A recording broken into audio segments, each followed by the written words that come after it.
These are the R&B anthems that captured the soul of a generation, and they still hit just as deep today. Smokey Robinson whispered one of his smoothest heartbreaks.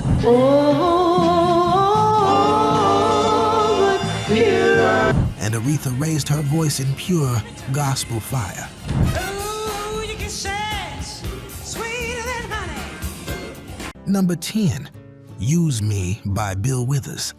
The groove that walked the line. Just keep on using me. Bill Withers took a bold turn in 1972 with Use Me, released on Sussex Records. Feel is there appointed duty. By now, he wasn't just the quiet guy behind Ain't No Sunshine. He was an R&B architect. This track's slinky clavinet and hypnotic rhythm felt raw and confrontational, a seductive tug-of-war between pride and pain. Hey, hey, till you use me up. The lyrics blurred the lines between empowerment and exploitation, sparking debates and radio buzz. At the time, critics weren't sure what to make of a man who so willingly admitted being used. But audiences, And then you act real rude to me. they couldn't stop dancing. You can practically feel the humid heat of a summer party when this beat drops. The bass line grinds, the vocal strains, and every note demands your body move. Use Me climbed to number 2 on the Billboard Hot 100, stopped only by a Carpenter's ballad. Hey, hey, until you use me up. Decades later, it's a blueprint for modern neo-soul, and sampled by everyone from Alicia Keys to Kanye. And if that was tension wrapped in groove, wait till you feel the next one's yearning. Number 9, You Ought to Be With Me by Al Green, the silky ache of longing. Wanna be with me until I die. By 1972, Al Green was deep into his prime. Released on High Records, You Ought to Be With Me was pure Memphis magic. Produced by the legendary Willie Mitchell with strings that shimmered like heat rising off pavement. Sit right down and talk to me. The track wasn't flashy, it didn't need to be. Its power was in Green's restraint, the way his falsetto would hover like a question, never fully landing. The drums whispered, the guitar wept, the longing, eternal. Here's a little secret. This single sold over 1 million copies, but rarely gets the spotlight it deserves today. They don't want to see us do all of. That's a crime, because this was Green at his smoothest. Church-born soul stretched into a velvet slow jam. You hear it, and you're back in that slow dance moment. Curtains swaying, lights dim, your heart cracking open. Be a friend of mine. Wanna hold you tight. It hit number 3 on the Billboard Hot 100 and number 1 on the R&B chart. And its influence still lingers in every love song that aches without shouting. Ready for some Motown magic? Number 8, Papa Was a Rolling Stone by The Temptations, Funk, Mystery, and The Fall of a Father. Hey, Papa was a rolling stone. That done it. Motown in 1972 was evolving, and this track proved it. It was the 3rd of September. That day along with Papa Was a Rolling Stone, released by The Temptations under Norman Whitfield's psychedelic soul direction, was unlike anything else. At over 12 minutes long in its full version, it was a cinematic slow burn. That wah-wah guitar intro alone lasted 4 full minutes before the vocals even began. folks say Papa never was much on thinking. Spent most of his time. For radio, they trimmed it, but the soul was intact. This wasn't just a groove, it was a mood, a story, a confrontation between son and legacy. The lines hit hard. Papa was a rolling stone. Wherever he laid his hat was his home. Hey, mama, is it true what they say that Papa never... The track won 3 Grammy Awards, including Best R&B Performance, and reached #1 on the Hot 100. It also marked a turning point, from harmony-driven love songs to socially complex, layered storytelling.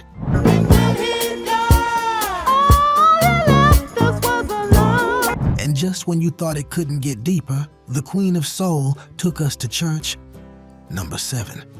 Oh Me Oh My, I'm a Fool for You Baby, by Aretha Franklin. Gospel elegance meets quiet heartbreak. I would be a fool for you. Released in early '72, this gem from Aretha Franklin showed a different side of the Queen. In your eyes. After years of commanding the charts with powerhouse anthems, she shifted into something more intimate, more exposed. Written by Jim Doris and first recorded by Lulu, Aretha made it her own on the album Young, Gifted, and Black.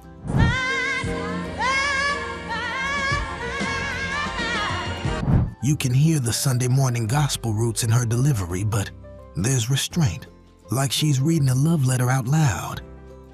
Clairvoyantly produced, the arrangement floats. Soft horns, gentle rhythm, piano that walks beside her voice like an old friend.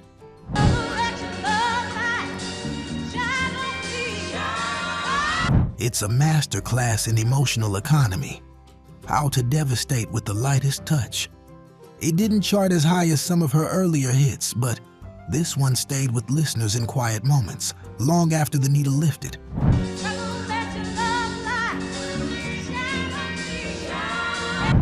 If Aretha gave us grace, this next one gave us raw, open heartbreak. Number 6, I'll Be Around by the Spinners. The soul, promise we still believe in. I'll be around. When the Spinners signed with Atlantic Records and linked up with producer Tom Bell, magic happened. Now it's up to me to bow. I'll Be Around, released in 1972, was their breakout hit under the new label, and it's still their signature song. The Spinners had been around since the 60s, but this was their rebirth. Bell brought Philly soul elegance, sweet strings, jazzy guitar licks, and a gentle groove that felt like a warm embrace. Do just what you say. Now Here's the twist. This song was originally the B-side to How Could I Let You Get Away? But DJs flipped the record and the world followed. The lyrics, simple, loyal, eternal. Whenever you call me, I'll be there. whenever you call me, I'll be there. It's not begging. It's not bargaining. It's devotion. It soared to number 3 on the Billboard Hot 100 and number 1 on the R&B chart. And today, it still plays at weddings, breakups, and quiet drives home. I'll be around. I'll be skipping. If these classics from 1972 are bringing back memories, give this video a thumbs up. It helps us keep the soul alive. And stick around, we've still got 5 more unforgettable gems to come. Number 5, Betcha by Golly, Wow by the Stylistics. A love letter dipped in gold.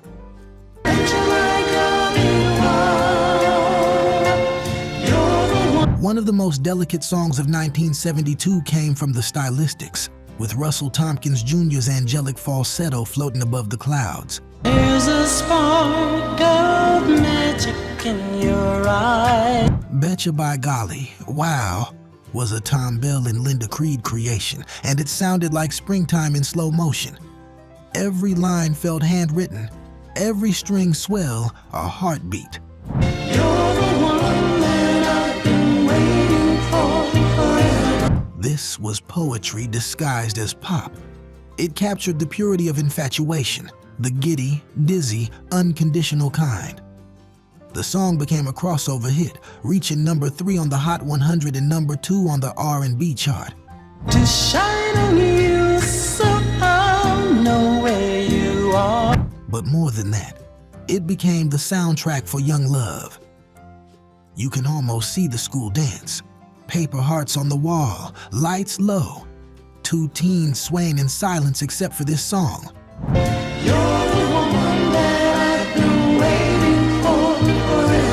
If this was love's innocence, the next one was pure, grown-up fire. Number 4, Me and Mrs. Jones by Billy Paul. Forbidden Love, sung in velvet. Mrs. Jones, Mrs. Jones, Mrs. Jones, Mrs. Jones. Philadelphia International Records was on fire in '72, and Me and Mrs. Jones lit the flame. We got a thing going on. Billy Paul's sultry tale of an affair struck a chord across America. Taboo, yes, but oh so real. His voice had the richness of jazz, and the arrangement, sophisticated, almost cinematic. It opens like a secret being whispered, then rises to full confession. While the jukebox plays my favorite song. Here's a slice of trivia. The real Mrs. Jones was reportedly inspired by a couple who'd meet regularly at a Philly cafe. It was real love, or real temptation.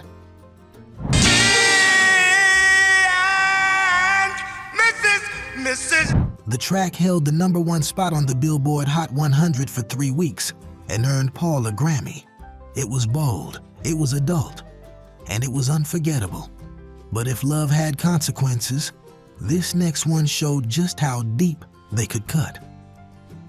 Number 3, Neither One of Us by Gladys Knight and the Pips, the goodbye no one wants to say. I guess neither one of us. Neither one of us. As Motown prepared to move its operations to Los Angeles, Gladys Knight and the Pips delivered a parting gift. For some ungodly reason. Neither One of Us Wants to Be the First to Say Goodbye was released in late '72 and became a farewell anthem for the label and relationships alike. The emotion here is heavy. The strings ache. So we go on. Gladys's voice cracks in just the right spots, strong but breaking. The song's climax is unforgettable. When the truth finally spills out, you feel every ounce of it. Oh, knows it's only me. Oh, he knows it's only. In a strange way, it was the Pips' finest moment because it was about letting go. The song hit #2 on the Hot 100 and #1 on the R&B chart. It earned them a Grammy and cemented Gladys's legacy as the Empress of Soul. Convincing ourselves to give it. And just when you think you felt it all, here comes the heartbreaker of the year. Number 2, Love and Happiness by Al Green, the sermon that turned soul inside out.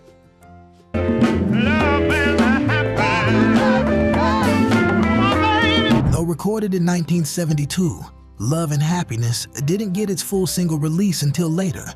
But make no mistake, this was the sound of the year.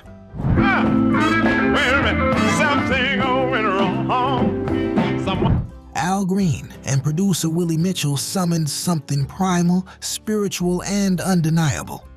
It opens with a sermon, Love and Happiness.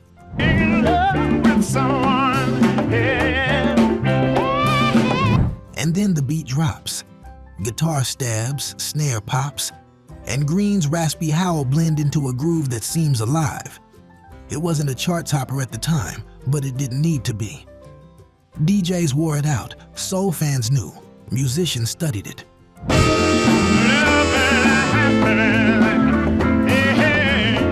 This track was sampled, revered, and performed by artists for decades.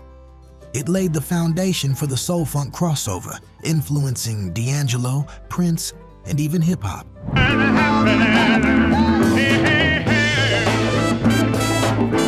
But trust me, nothing will prepare you for what's coming at #1.